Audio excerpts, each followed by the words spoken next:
Hello everyone, welcome to all of you. आज हम start करने वाले हैं रिफ्लेक्शन ऑफ लाइट। जैसे कि आपको पता है, ये हमारी जो सरफेस है, इसको मैंने बना लिया मिरर। ये हमने क्या कर दिया, इसको पॉलिश कर दिया है। जब भी कोई लाइट रे किसी सोर्स से आती है, वो उसी वे में रिफ्लेक्ट हो जाती है।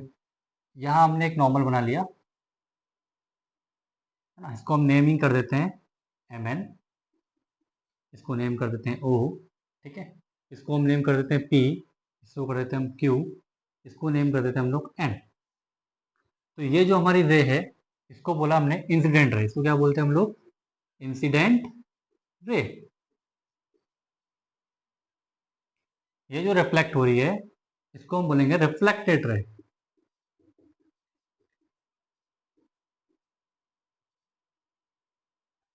ये जो एंगल है, अभी ये इंसिडेंट रे है और ये नॉर्मल है, इसको हम क्या बोलेंगे? नॉर्मल। तो जो आपका इंसिडेंट रे है और नॉर्मल के बीच का जो एंगल रहेगा, उसको बोलेंगे एंगल ऑफ आई। और जो आपका रिफ्लेक्टेड रे और नॉर्मल के बीच का जो एंगल रहेगा, इसको बोलेंगे हम एंगल ऑफ रिफ्लेक्शन। तो इसको बोलते हैं हम एंगल ऑफ इंसिडेंट, यहाँ पर बोलेंगे हम एंगल ऑफ इंसिडेंस, तो इसको बोलेंगे हम एंगल ऑफ रिफ्लेक्शन, है ना। ये आपका क्या है? प्लेन मिरर है। ये कोई सा भी हम लोग मिरर बोल सकते हैं, जिसको क्या होता है? पॉलिश्ड होता है ना। तो जब भी कोई सोर्स से कोई लाइट आ रही है, तो वो किसी भी सरफेस पे या किसी भी मिरर पे स्ट्राइक करके वो उसी वे में चली जाए। दैट मीन्स जो मीडियम है आपका, यहाँ पर जो मीडियम था वो एयर है, और यहाँ पर भी मीडियम क्या रहेगा आपका? एयर। दैट मीन्स जो रिफ्लेक्शन ऑफ लाइट है, वो क्या कहलाएगा आपका? द फेनोमेनन व्हेन लाइट रे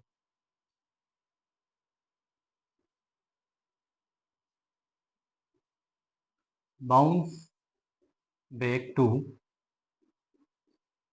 सेम मीडियम। कहने का मतलब, when the incident ray is coming from the source and striking, या मेंशन कर देते हैं आफ्टर स्ट्राइकिंग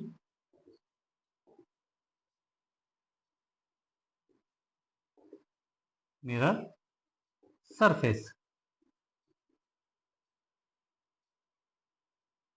तो हम क्या बोल रहे हैं कि जब भी कोई लाइट रे है किसी सोर्स से आएगी, किसी मिरर पर इंसिडेंट करेगी, तो वो स्ट्राइक होने के बाद वो उसी मीडियम में क्या हो जाती है? रिफ्लेक्ट हो जाती है। इसी कॉन्सेप्ट को हम क्या बोलते हैं? रिफ्लेक्शन ऑफ लाइट बोलते हैं। तो एंगल ऑफ आई जो है, बिकॉज ऑफ ये नॉर्मल और इंसिडेंट रे के बीच में एंगल बन रहा है, इसलिए उसको हम बोला एंगल ऑफ आई बोलेंगे। और जो ये नॉर्मल और जो रिफ्लेक्टेड रे है, इसके बीच में जो एंगल बनेगा, उसको बोलेंगे हम लोग एंगल ऑफ रिफ्लेक्शन। अब इसके कुछ रूल्स हैं, जिसको हम बोलते हैं laws of reflection. There are two rules, हम मेंशन करके देख लेते हैं।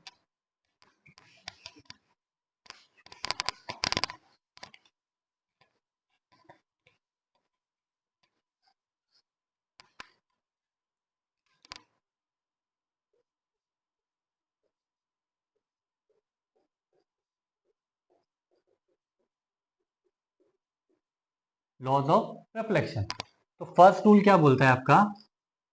Angle of i is always equal to angle of r. That means जितने डिग्री एंगल पर इंसिडेंट रे स्ट्राइक करती है, उतनी ही डिग्री एंगल पर रिफ्लेक्टेड रे आपका उसी मीडियम में चली जाती है। तो इसको हम बोल सकते हैं the angle of incidence is always equal to angle of reflection. Example के लिए अगर हम बात करें, इफ एंगल आई अगर आपका 45 डिग्री रहा, तो एंगल आर भी कितना हो जाएगा आपका? 45 degree. Is that clear? Now second rule क्या था आपका?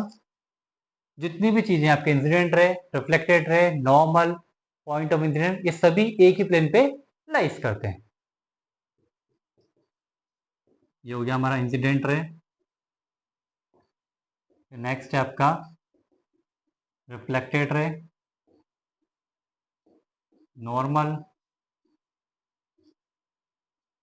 Point of incidence,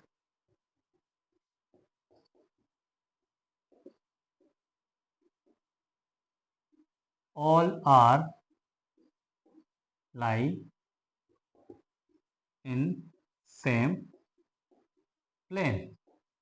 is that clear? तो हमने देखा आज रिफ्लेक्शन ऑफ लाइट देखा है और लॉज ऑफ रिफ्लेक्शन देखा है। तो रिफ्लेक्शन ऑफ लाइट क्या था कि जब भी कोई लाइट रे किसी मीडियम से आती है तो स्ट्राइक करने के बाद वो उसी मीडियम में रिफ्लेक्ट हो जाती है, उसी को हम बोलते हैं रिफ्लेक्शन ऑफ लाइट। उसके दो रूल्स आपको दिए हुए हैं। पहला दिया हुआ है angle of phi equals to angle of r, जिसको हम बोलते हैं the angle of incident is always equal to angle of reflection. That means अगर एंगल ऑफ फाई अगर 45 डिग्री का रहेगा तो एंगल ऑफ आर भी क्या रहेगा आपका 40 डिग्री का ही रहेगा, because of laws of reflection.